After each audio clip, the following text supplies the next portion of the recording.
Puan Tanah adalah dewa. Bab 617. Ayo pergi, kata Chen Tianzong dengan wajah muram, seperti ayam jantan yang kalah. Ia mengira bahwa mendatangkan dua orang ahli untuk membantu sudah cukup untuk membalas penghinaan yang pernah diterimanya, tetapi ia tidak pernah menyangka bahwa hal itu akan berubah menjadi penghinaan yang lebih besar. Ia benar-benar tidak punya muka untuk tinggal lebih lama lagi. Jinglong dan Si Feng saling mendukung, wajah mereka terlihat sangat buruk. Mereka dikalahkan oleh Qin Ming satu demi satu, dan mereka berdua sangat tidak mau menerimanya. Mereka selalu merasa bahwa itu bukan karena ketidakmampuan mereka sendiri, tetapi Qin Ming menang karena keberuntungan. Wah, aku tidak mau menerima kekalahanku kali ini. Setelah aku pulih dari luka-lukaku, aku akan datang ke rumahmu untuk meminta nasihat lagi, kata Jinglong dengan tidak yakin. Aku akan melayanimu kapan saja, tetapi aku tidak yakin apakah kau bisa pulih dari cederamu. Sambil berbicara, Qin Ming menghindar dan menghalangi jalan Chen Tianzong, sambil berkata dengan nada bercanda, kau pergi begitu saja. Tidakkah kau pikir ada sesuatu yang belum kau jelaskan dengan jelas? Apa? Chen Tianzong menahan amarahnya dan berkata dengan dingin. Tentu saja ini taruhan. Aku perlu mengulanginya lagi. Karena aku menang, taruhan yang kita sepakati sebelumnya akan segera berlaku. Mulai saat ini, keluargaku tidak akan lagi berhubungan dengan keluarga Chenmu, dan kamu tidak dapat mengambil 1 sen pun dari 1 miliar yang kamu minta. Qin Ming menegaskan. Kata-kataku sebagus emas. Aku tidak akan pernah menyesali apa yang kukatakan.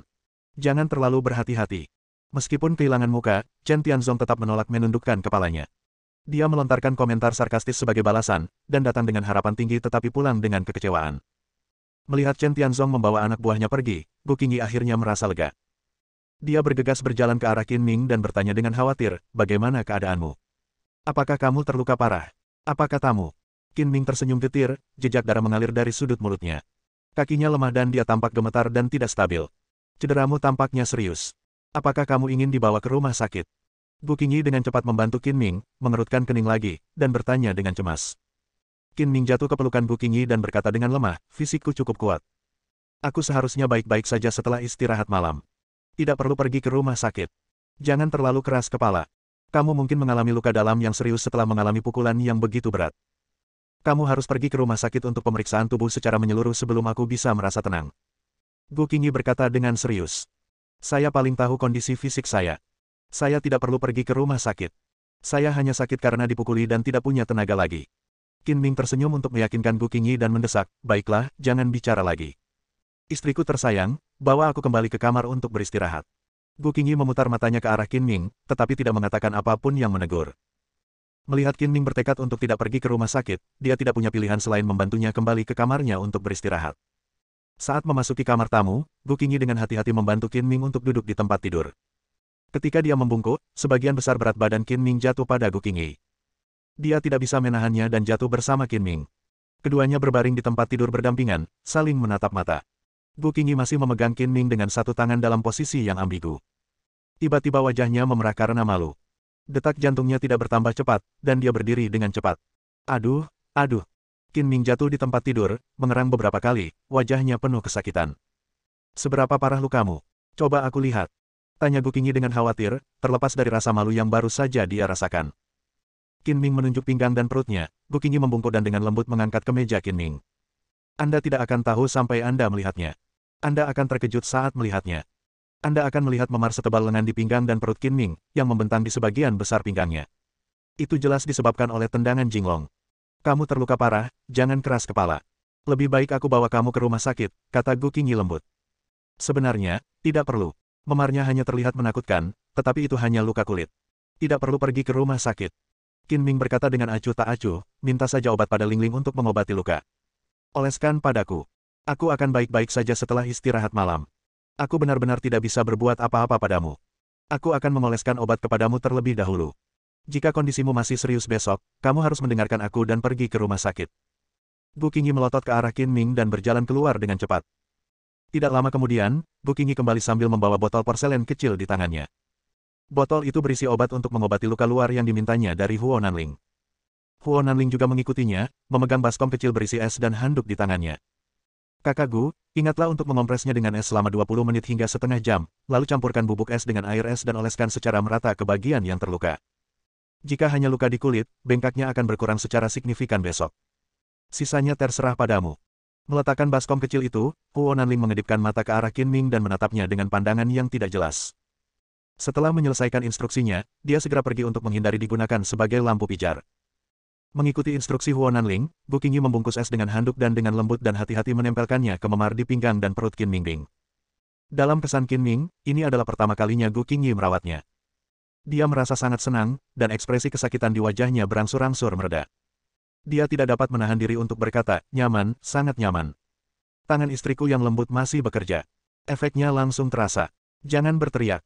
Gu Qingyi berkata dengan marah, jika bukan karena lukamu, aku tidak akan peduli padamu. Kau memanggilku suami lagi malam ini, mengapa aku tidak boleh memanggilmu istri?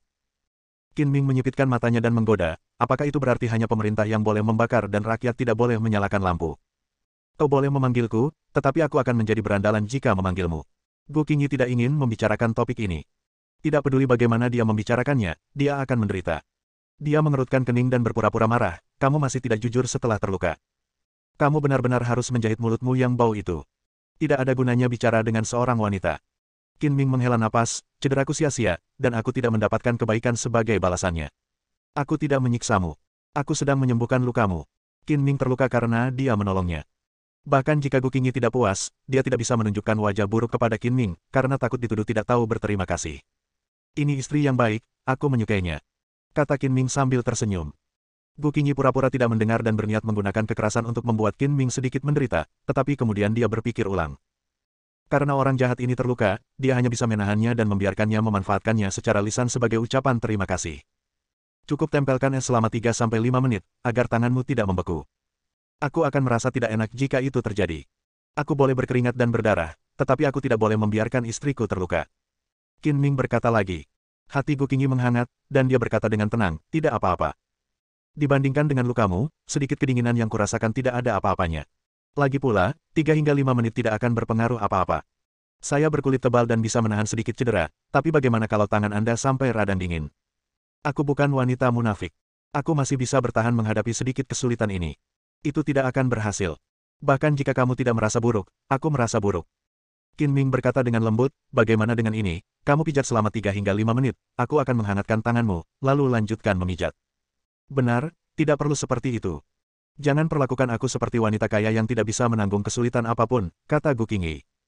Apakah kamu takut aku akan memanfaatkanmu? Jangan khawatir, aku jelas bukan orang seperti itu. Aku sangat pandai menghangatkan tanganku. Jika kamu tidak percaya padaku, cobalah saja. Setelah mengatakan itu, Qin Ming mengangkat tangannya dan meraih pergelangan tangan Gu Qingyi yang halus dan lembut. Gu Qingyi tiba-tiba merasakan 2 arus hangat mengalir di pergelangan tangannya dan perlahan menuju tangannya. Dalam waktu singkat, tangannya yang tadinya dingin karena memegang es batu, menjadi sangat hangat. Dia tak dapat menahan diri untuk tidak mendesak karena takjub dan bertanya dengan heran, bagaimana kamu melakukannya? Sangat mudah. Aku punya kekuatan api yang kuat, dan aku bisa mentransfer suhu tubuhku kepadamu. Qin Ming tersenyum. Sebenarnya, apa yang dia masukkan ke dalam tubuh Gu Qingyi adalah ki sejati, dan panasnya dihasilkan oleh aliran ki sejati. Gu Qingyi tidak begitu percaya dengan penjelasan ini, tetapi tidak bertanya lebih lanjut. Dengan cara ini, tangan Gu Qingyi tidak hanya tidak akan begitu dingin, tetapi dia juga dapat mengoleskan es ke Qin Ming tanpa penundaan, sehingga 2 burung tertangani dengan 1 batu. Namun, dengan pergelangan tangannya yang dipegang Qin Ming, dia selalu merasa sedikit ambigu. Dia tidak tahu harus berkata apa dan terdiam. Qin Ming berhenti berbicara dan menatap wajah cantik Gu Qingyi dengan senyum manis tipis di bibirnya.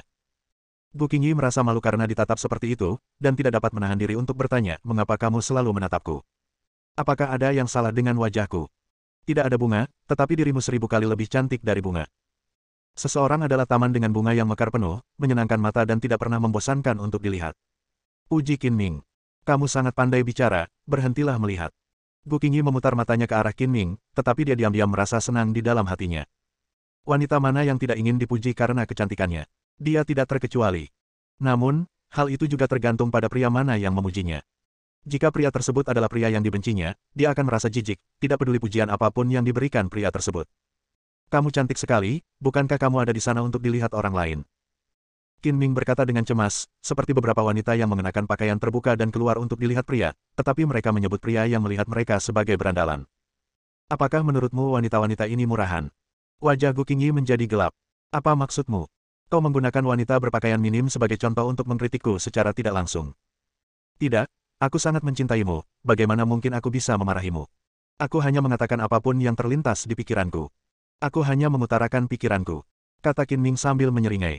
Gu Qingyi terlalu malas untuk berdebat dengan Qin Ming, dan dia bahkan mengatakan bahwa wanita itu tidak masuk akal. Ketika kamu tidak masuk akal, kamu bahkan lebih membenci wanita, dan wajahmu lebih tebal dari batu bata yang ditambahkan ke sudut tembok kota. Gu Qingyi berhenti setelah memompresnya dengan es selama setengah jam. Kemudian, ia mencampur obat luka memar dengan air es dan mengoleskannya ke luka memar Qin Ming, lalu membalutnya dengan kain kasa. Baiklah, istirahatlah yang cukup malam ini. Aku akan datang menjengukmu besok pagi. Gu Qingyi berdiri dan berkata dengan serius, jika bengkaknya tidak kunjung sembuh besok pagi, kamu tidak bisa menundanya lagi. Kamu harus ikut aku ke rumah sakit. Baiklah, aku janji. Kalau besok pagi bengkaknya tidak kunjung sembuh dan tidak ada tanda-tanda membaik, aku pasti akan ke rumah sakit, janji Qin Ming. Gu Qingyi mengangguk puas, aku tidak akan mengganggumu lagi, tidurlah lebih awal. Tunggu. Melihat Gu Qingyi hendak pergi, Qin Ming buru-buru berkata, aku sekarang seorang pasien dan tidak bisa bergerak dengan mudah. Apa kau tidak ingin tinggal dan merawatku? Ini. Gu Qingyi ragu sejenak, lalu mengangguk dan berkata, baiklah, karena kamu terluka karena aku, maka sudah sepantasnya aku tinggal dan merawatmu selama 1 malam. Gu Qingyi tidak keberatan untuk menjaga Qin Ming, tetapi dia khawatir tentang seorang pria lajang dan seorang wanita lajang yang berada di ruangan yang sama. Mengingat karakter Qin Ming yang nakal, apakah dia akan melakukan sesuatu yang tidak pantas? Bab 618. Malam itu, Gu Qingyi tinggal di kamar tamu untuk menjaga Qin Ming. Yang membuatnya malu adalah kamar itu hanya memiliki ranjang ganda. Dia tidak mungkin tidur di ranjang yang sama dengan Qin Ming, kan? Kamu istirahat dulu. Aku akan mengambil perlengkapan tidur. Aku akan tidur di lantai malam ini. Ada tempat untukmu di tempat tidur, jadi mengapa harus tidur di lantai? Qin Ming berkata, lagi pula, lantainya dingin. Jika kamu masuk angin, bagaimana aku bisa merasa tenang? Tidak apa-apa, aku akan menyiapkan beberapa selimut lagi, jadi kamu tidak akan masuk angin. Kata Gu Qingyi dengan acuh tak acuh. Menurutmu tidak nyaman tidur di ranjang yang sama denganku, kan? Tanya Qin Ming penuh pengertian. Melihat Gu Qingyi mengangguk, dia melanjutkan, bagaimana mungkin aku tega membiarkanmu tidur di lantai? Kamu sama sekali tidak punya sopan santun. Aku seharusnya tidur di lantai dan kamu seharusnya tidur di ranjang. Tidak perlu. Kamu masih terluka dan penting untuk menyembuhkan lukamu. Gu Qingyi menolak. Jika kamu tidak mau tidur di tempat tidur, aku akan tidur di lantai bersamamu. Kamu boleh melakukan apapun yang kamu mau. Jika lukaku bertambah parah dan aku menjadi cacat, kamu harus siap merawatku selama sisa hidupku. Semakin Qin Ming mengatakan ini, semakin sulit bagi Gu Qingyi. Dia harus mempertimbangkan cedera Qin Ming. Setelah hening sejenak, dia mengangguk dan berkata, baiklah, aku akan tidur di tempat tidur, tetapi aku memperingatkanmu sebelumnya, tidurlah dengan nyenyak dan jangan punya ide buruk. Saya terluka parah sehingga saya tidak bisa mengurus diri sendiri. Bahkan jika saya ingin mencuri, saya tidak punya kekuatan untuk melakukannya. Lagi pula, apakah saya orang seperti itu? Kata Qin Ming. Sudah malam, tidurlah, selamat malam. Setelah mengatakan itu, Gu Qingyi berbaring di luar tempat tidur, memejamkan matanya, dan mencoba menjauh dari Qin Ming. Untuk menghindari kecurigaan, Qin Ming berbaring di sisi lain tempat tidur, berjarak setengah lengan dari Gu Qingyi. Ini bisa dianggap tidur di ranjang yang sama, tetapi tidak berbagi bantal. Lampu dimatikan, dan ruangan menjadi gelap. Hanya cahaya bulan samar yang bersinar melalui tirai. Suasana sunyi, dan waktu berlalu dengan tenang. Sebelum dia menyadarinya, Gu Qingyi tertidur, dan ketika dia bangun, hari sudah pagi berikutnya. Gu Qingyi membuka matanya dan tersadar kembali. Dia menoleh untuk melihat Qin Ming, tetapi ternyata Qin Ming masih berbaring di sisi lain tempat tidur, seolah-olah dia tidak bergerak sepanjang malam. Dia tidak dapat menahan senyum lega, perlahan bangkit dari tempat tidur, berjalan keluar kamar, dan kembali ke kamar tidurnya untuk mandi. Dengan seorang wanita cantik yang bisa mendatangkan malapetaka bagi negara dan orang-orang yang tidur di sebelahnya, pria normal manapun akan memiliki pikiran yang kurang lebih tidak pantas, dan Qin Ming tidak terkecuali. Namun, demi menghormati Gu Qingyi, tidak peduli seberapa besar ia berhayal, ia tidak akan menyentuh Gu Qingyi. Ini masalah prinsip. Ketika Gu Qingyi selesai mandi dan kembali ke kamar tamu dengan berseri-seri, Qin Ming juga terbangun, tetapi masih terbaring di tempat tidur. Kamu sudah sadar. Bagaimana lukamu? Apakah kamu merasa lebih baik? Tanya Gu Qingyi sambil tersenyum khawatir. Qin Ming mengangguk dan berkata, jauh lebih baik, tidak terlalu sakit lagi. Coba kulihat. Gu Qingyi berjalan ke samping tempat tidur dan mengangkat pakaian Qin Ming. Dia melihat bahwa memar di pinggang dan perut Qin Ming sudah jelas mereda dan warnanya menjadi jauh lebih terang. Memang sudah jauh lebih baik. Setelah sarapan, aku akan memberimu es dan obat. Dengan kondisi seperti ini, mungkin dalam seminggu kau akan sembuh. Sudah aku bilang aku punya kulit tebal dan bisa menahan pukulan. Aku tidak perlu pergi ke rumah sakit untuk luka ringan. Apa kau benar-benar percaya sekarang? Kata Qin Ming sambil tersenyum. Memar di pinggang Qin Ming tampak menakutkan, tetapi sebenarnya itu hanya luka dangkal.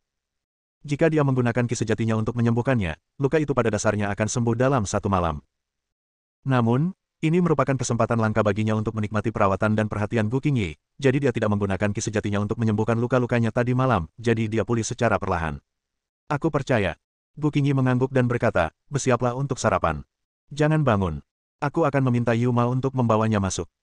Saat Qin Ming menjadi tentara bayaran, ia menderita banyak luka, baik luka besar maupun kecil, dan tidak pernah menikmati perlakuan dari wanita cantik yang melayaninya. Ia ingin menikmatinya kali ini dan langsung setuju. Tak lama kemudian, Ibu Yu membawakan sarapan yang lezat dan bergizi. Ia bangun pagi-pagi dan memasak iga babi dan sup ayam. Xiao Qin, makanlah selagi panas. Semua makanan yang kubuat adalah untuk mengisi kembali darah dan memperkuat tulang. Makanlah lebih banyak dan lukamu akan sembuh lebih cepat. Terima kasih, Bibi Yu. Qin Ming berterima kasih. Jangan bersikap sopan padaku. Kamu telah menolong nona muda itu dan bahkan terluka. Akulah yang seharusnya berterima kasih padamu, kata Yuma penuh kasih sayang. Tadi malam, Yuma mendengar Qin Ming dan Gu Qingyi saling memanggil istri dan suami dengan telinganya sendiri, dan secara keliru mengira bahwa keduanya benar-benar sepasang kekasih. Dia memandang Qin Ming seolah-olah dia adalah menantunya, dan semakin menyukainya. Setelah mengatakan itu, dia membuat alasan dan pergi untuk menghindari mengganggu pasangan muda. Setelah makan, Gu Qingyi kembali mengompres Qin Ming dengan es, mengoleskan obat, dan menyetujui cuti bagi Qin Ming, serta menyuruhnya kembali bekerja setelah pulih dari luka-lukanya. Sejak perjalanan ke Amerika Serikat beberapa waktu lalu, banyak hal terjadi silih berganti, baik pembunuhan maupun baku tembak, yang sangat melelahkan. Qin Ming belum beristirahat dengan baik. Ini adalah kesempatan yang baik baginya untuk beristirahat selama 2 hari dengan dalih memulihkan diri dari luka-lukanya. 2 hari berlalu dengan cepat. Selama 2 hari ini, Gu Qingyi merawat Qin Ming dengan baik, mengompres Qin Ming dengan es dan obat-obatan setiap pagi dan sore. Ada juga beberapa perubahan kecil dalam hubungan antara keduanya. Rumor tentang Qin Ming di internet semakin gencar, dan berbagai laporan serta unggahan yang memfitnahnya bermunculan satu demi satu. Reputasinya hancur total dan ia pun benar-benar didiskreditkan. Terlebih lagi, setiap hari, orang-orang yang mengaku sebagai penggemar Ji Rumeng akan berkumpul di depan gedung kantor Gu Group untuk mengecam Qin Ming, sehingga polisi harus mengirim petugas polisi untuk tinggal di sana secara permanen demi menjaga ketertiban. Untungnya, Qin Ming tidak pergi bekerja dan tidak ada yang salah. Tepat ketika opini publik berat sebelah dan sangat tidak berpihak pada Qin Ming, Donghai Entertainment Evening News menerbitkan sebuah artikel yang memutihkan Qin Ming. Reporter yang menandatangani artikel tersebut adalah Yan Mengke. 2 hari yang lalu, Yan Mengke pergi untuk mewawancarai Qin Ming. Meskipun ditolak, dia tidak menyerah dan mengubah strateginya. Dia memanfaatkan 2 hari saat Qin Ming tidak bekerja untuk mencari Liu Wenjing dan Su Xiaoyue guna mengetahui situasi Qin Ming dari samping.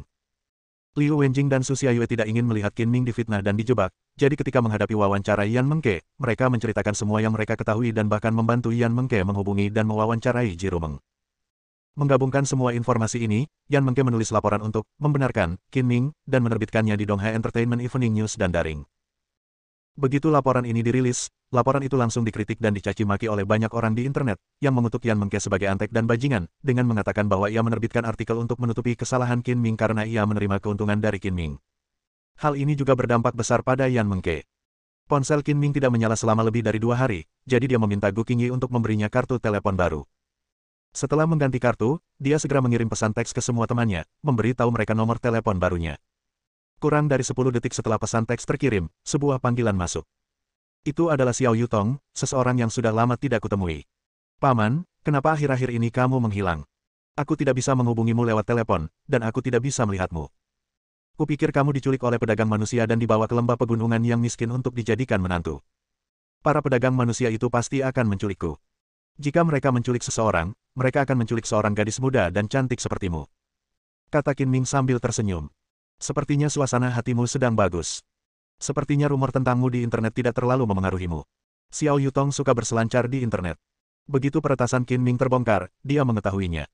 Namun, ketika dia menelepon Qin Ming, dia mendapati bahwa teleponnya mati, dan dia tidak dapat menghubunginya.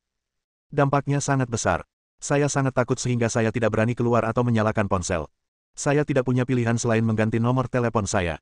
Qin Ming mengeluh. Benarkah? Apakah kamu menyinggung seseorang? Tanya Xiao Yutong. Saya telah menyinggung banyak orang. Saya tidak tahu bajingan mana yang menggunakan cara tercela di belakang saya untuk menghancurkan reputasi saya. Jika saya menemukannya, saya akan melemparkannya ke dalam lubang batu bara dan menahannya di sana selama 1 atau 2 tahun. Qin Ming berkata dengan marah. Kau benar-benar pembuat onar. Pasti ada banyak orang yang mengawasimu dari belakang, berharap kau akan hancur dan terkenal selamanya. Gadis bodoh, apakah kamu menelepon untuk menghiburku atau untuk menertawakan kemalanganku? Bisakah kamu mengatakan sesuatu yang baik? Qin Ming berpura-pura marah. Bagaimana mungkin aku bisa menertawakanmu? Tentu saja aku di sini untuk menghiburmu. Aku mungkin tidak bisa membantumu dengan hal-hal lain, tetapi ketika kamu mengetahui siapa bajingan di balik semua ini, ingatlah untuk memberitahuku dan aku akan membantumu melampiaskan amarahmu dan menghajarnya dengan keras hingga dia tidak bisa mengurus dirinya sendiri. Xiao Yutong menjadi semakin bersemangat saat berbicara, dan jelas bahwa dia hanya mengharapkan kekacauan di dunia. Lupakan saja. Selama kamu ada di dekatku, aku jamin tidak akan terjadi hal baik. Xiao Yutong langsung tidak puas dan berkata, Paman, ada yang salah dengan ucapanmu, seolah-olah aku pembawa sial. Apakah aku seberuntung itu? Jelas-jelas kau yang selalu membawa sial kepadaku, oke. Baiklah, aku pembawa sial. Lebih baik kita tidak bertemu lagi di masa depan, kalau tidak aku akan menyakitimu. Kata Qin Ming. Paman, ini salah. Aku bahkan tidak membencimu karena menjadi pembawa sial, tetapi kamu malah membenciku. Xiao Yutong berkata dengan nada meremehkan, kamu tidak ingin bertemu denganku, kan? Di mana kamu sekarang?